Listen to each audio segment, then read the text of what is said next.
Ladies and gentlemen, boys and girls, wrestling fans, and you haters of all ages, welcome to another episode of RAGIN. It is I, the SKF Effect, and I am still joined by this different kind of masked madman, Fields. And today we're going to be road raging on All Elite Wrestling, AEW. So let's talk the good, the bad, the ugly. The good. Brody Lee, TNT champion, leading the Dark Order, aka Retribution 1.0. Basically, yeah. Masked men come running out in big groups. Some of them still unrevealed, I think, still, too? Possibly. But if we look at the AEW roster, it's filled with talent, and no doubts about it. It's filled with talent. My problem is sometimes their storytelling just doesn't seem to pay off as well, I think. They're still kind of figuring this out. And their promos are still kind of trying to figure out. And it's nice to see wrestlers, start finding their ground. That is one thing, that is one constant that we've talked about for AEW, is the storylines. There does not always seem to be a lot of focus on the storylines. But that is getting a little better. They have the story of Brody Lee and Cody, right, who just made his return. Yes. They have the story of Dark Order's Anna Jay going after Brandy.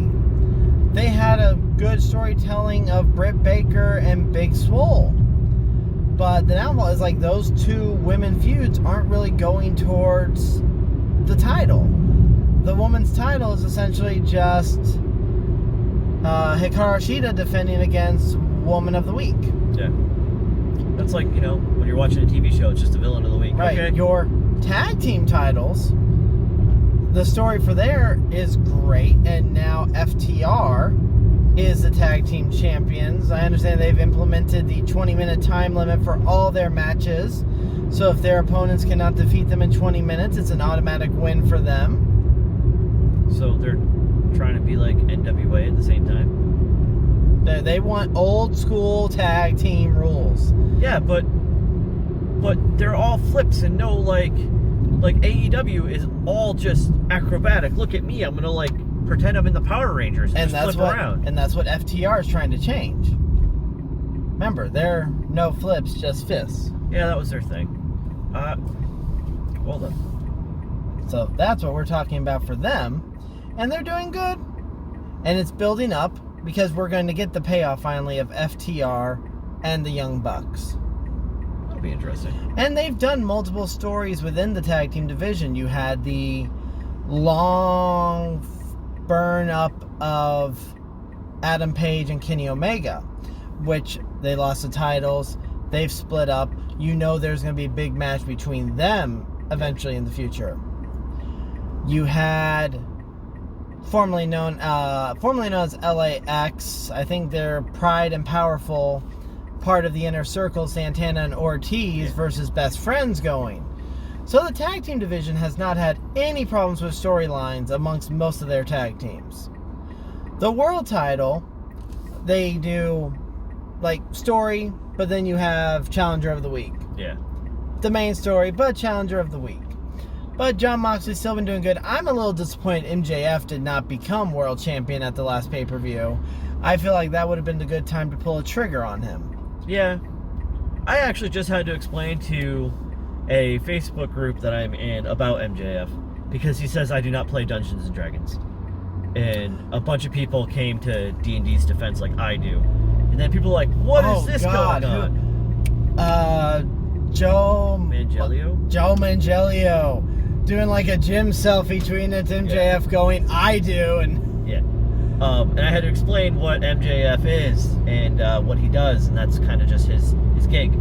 And honestly, here's the thing I do also have against AEW. I feel like they're doing the TNA back in the Hogan Bischoff era, where it's let's keep making fun of WWE and keep taking all these shots like they're going to pay attention to me. And it's okay, can you guys just focus on your product, please? That's what I want. I'm not saying don't take shots. I get it. Like, some of them are mad. Like Miro when he came out and he told people to take the brass ring and shove it up their ass, which is also really funny considering they mentioned brass ring and something else that we're not going to talk about right now. Wow, you can talk. Yeah, I'm like going through the phases here. You know, sometimes I just get the different voices in my head and I don't know what I'm doing. He hears voices in his head. Yeah. They cause headaches. I don't understand. For him, not for me. For him. But anyways, we're running into this problem where, like, what was it? John Moxley at the end of a pay-per-view, let them hear this in Stamford. Like, or how about you just have your stadium cheer that you won? Like, let's get away from having to continually poke at your former bosses and, you know, move forward. Yep. Nope. I totally get it. I understand the whole, hey, this person's first night, they're cutting a promo. All right, they want to take one little jab at it. Cool. Other than that, move on. Because it's done. It doesn't need to be a consistent thing. You can't continue to have pipe bombs and expect them to be effective. But all in all, AEW's product, they're still learning. They're still figuring everything out. I do think they actually have gotten a large enough roster now. They need something more than just the YouTube show for Dark and Dynamite.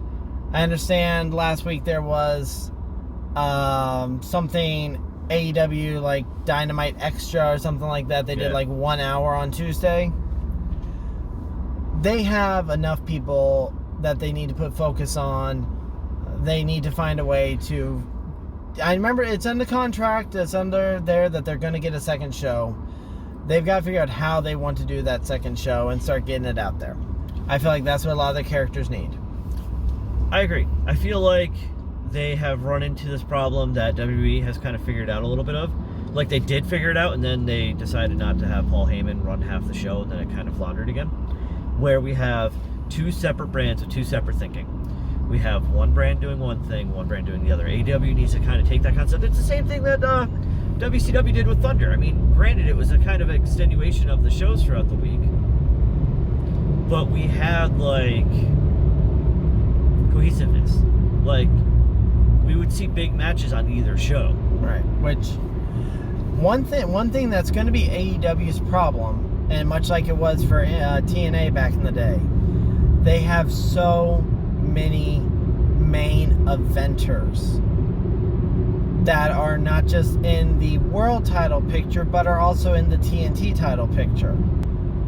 It's going to become hard for other talents, other younger talents, to get a singles championship if you're going to keep main event world championship caliber competitors in that mid-card. I feel like another company used to have this problem as well. And that's why a second company formed. Yeah. Yep. So they got to figure that part out, and I think that's where they're going to benefit from another show. And maybe, God, I'd hate to think of it, pull something from the WWE Attitude Era where you had the world title, the Intercontinental title, and the European title, come up with something else to help elevate someone to that TNT title spot, to the world title spot. Because right now I feel like a lot of your undercard, mid-card talent don't really have anything to go for. They can be buried all day long from Cody and Brody Lee, putting on great matches that allow them to showcase their abilities, but if they're not going to move on from anything else after that, what's the point? Exactly. Yeah. So yeah, they need to get a focus on their actual mid-card, lower card talent.